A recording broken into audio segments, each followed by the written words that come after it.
नमस्ते and welcome to cooking vibes. गरम मसाला, चाय का मसाला, साउथ का गन पाउडर, ये टिपिकल मसाले हैं जो पैन इंडिया अब यूज किए जाते हैं। लेकिन जहां जहां ये घर में बनाए जाते हैं, इंग्रेडिएंट्स को कुछ ना कुछ कम ज़्यादा किया जाता है अपने टेस्ट के हिसाब से।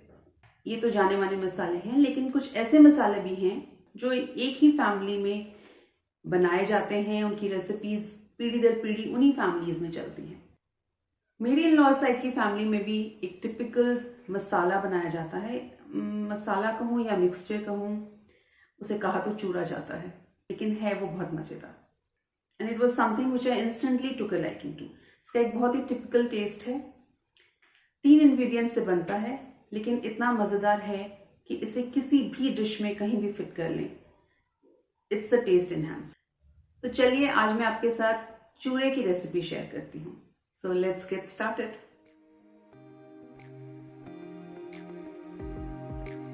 तो जैसा कि मैंने बताया, चूरा बनाना मैंने अपने इन-लॉज से सीखा। मेरे माता जी पुराने टाइम में पुराने प्याज लेकर उसमें जब भूखें निकल आती थीं, प्याज़ों को छीलकर उसको एक साथ भूखों और प्याज को कूटते थे और उसमें से लाल मिर्च, धनिया डाल देते थे। उसको मिक्स फिर करते थे, फिर उसको कूट कर जब सुखाते थे, वो 3 दिन सुखाते थे। 3 दिन के बाद जब वो कड़क हो जाता था, फिर उसको एक बार फिर कूट कर फिर वो तैयार हो जाता था। फिर उसको हम सभी के घरों में बांट लेते थे। जो मेरी फैमिली में चूरा बनता था, उसके लिए पुराने प्याज यूज़ होते थे, यानी कि वो प्याज जो बड़े बड़े स्प्राउट करना शुरू कर देते थे। स्प्राउट्स को पंजाबी में भूखे कहते हैं। पर ये तब की बात है जब बहुत सारे प्याज या तो दुकानों में या लोगों के घरों में स्टोर किए जाते थे और उनमें से कई स्प्राउट कर जाते थे। पर सिटीज़ में ना ही इतने प्याज खरीद के घर में स्टोर किए जाते हैं, ना ही उनको स्प्राउट करने के लिए वेट किया जाता है।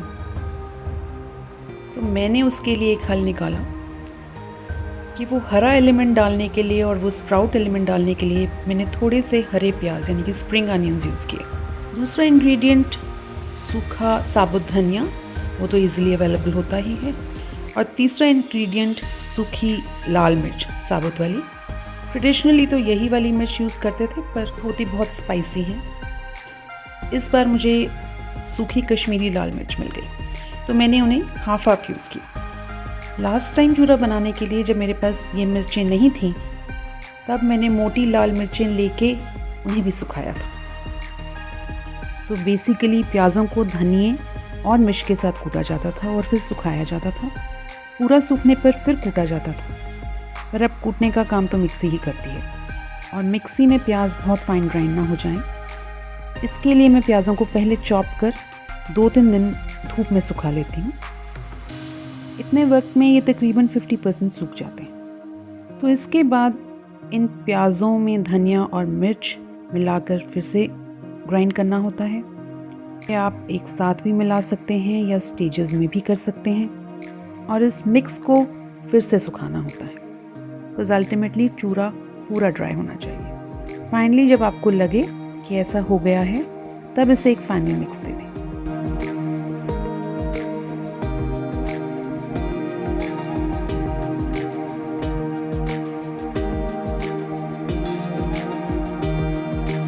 इंग्रेडिएंट्स की रफ़ मात्रा मैंने नीचे डिस्क्रिप्शन बॉक्स में भी मेंशन की है और आप मेरे ब्लॉग में भी पढ़ सकते हैं। हाँ, प्याज लाल वाले ही लीजिएगा।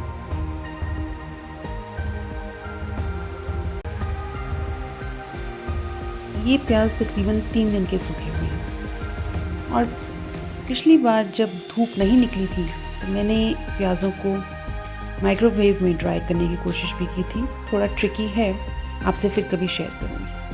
मैंने इतनी बार चूरा बनाया है और हर बार कुछ ना कुछ एक्सपेरिमेंट किया है, पर इस बार मैंने कुछ रियलाइज़ किया जिसका आंसर मुझे एग्जैक्टली नहीं मिला था। प्याज भूखों वाले ही क्यों इस्तेमाल करते हैं? Well, I got my answer because जैसे मैंने हरे प्याज इस्तेमाल किए, ये बहुत ही पानी से भरे हुए होते हैं। इनको ड्राई करने के लिए बहुत टाइम लगता है और अल्टीमेटली इस चूरे में तो सिर्फ ड्राइंग का ही मेजर रोल है। इसलिए शायद वो भूखों वाले प्याज यूज़ होते थे, क्योंकि तो एक तो बड़े बड़े प्याज का स्प्राउट निकलते हुए उसका वाटर कंटेंट कम हो जाता है, यानी कि वो प्याज खुद भी थोड़ा थोड़ा ड्राई होने लग रहा होता है। ऐसे प्याज को ड्राई करना आसान है। दूसरा, स्प्राउटिंग स्टेज में या अंकुरित की स्टेज में किसी भी वेजिटेबल में सबसे ज़्यादा और अच्छी मात्रा में न्यूट्रिएंट्स पाए जाते हैं।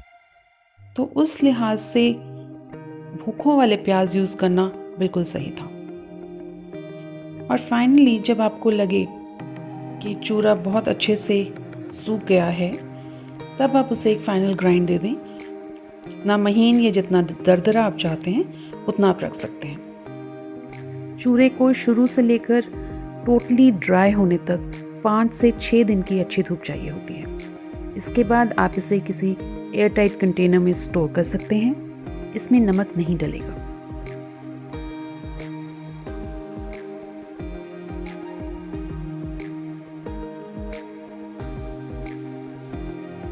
तो चूरे को खाया कैसे जाता है? मेरी फैमिली में इसको प्लेन पराठे के ऊपर थोड़े से नमक और घी के साथ रख के ब्रेकफास्ट में लिया जाता है, या फिर इसे दाल में तड़का लगाने के लिए यूज़ किया जाता है, या फिर खासकर बाजरे की खिचड़ी को तड़का लगाने के लिए।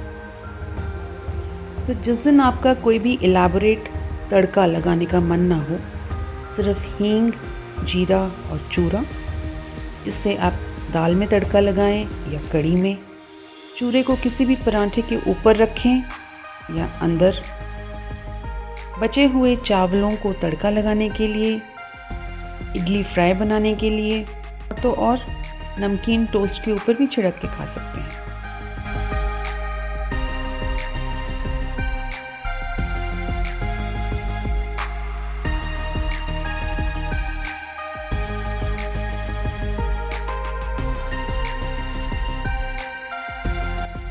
आप इसे दही में मिलाकर तड़का लगा के खाएं, मिक्स वेज में तड़का लगाएं, किसी भी तरीके की खिचड़ी में, साग में।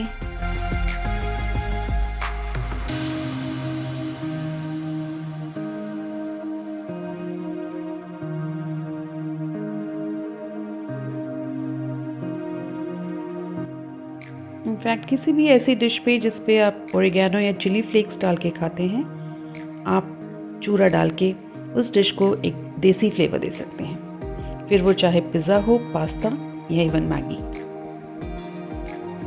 और इत्तेफाक देखिए, इतने सालों बाद और इस बार जब ये वीडियो बन गया, तब मुझे मार्केट में ये प्याज दिखे। तो नेक्स्ट बैच चूरे का इन्हीं भूखों वाले प्याज़ों से बनेगा। मैंने चूरे के 2 और वेरिएशंस भी ट्राई किए हैं, जो मैं आपके साथ फिर कभी शेयर करूँगी। फ़िलहाल आप ये बेसिक चूरा बनाइए और मुझे अपना फीडबैक दीजिए। चूरे से रिलेटेड मेरा ब्लॉग पोस्ट भी पढ़ना मत भूलिएगा और इंतज़ार कीजिएगा मेरे अगले वीडियो का। Till then keep following me, stay healthy cooking wise.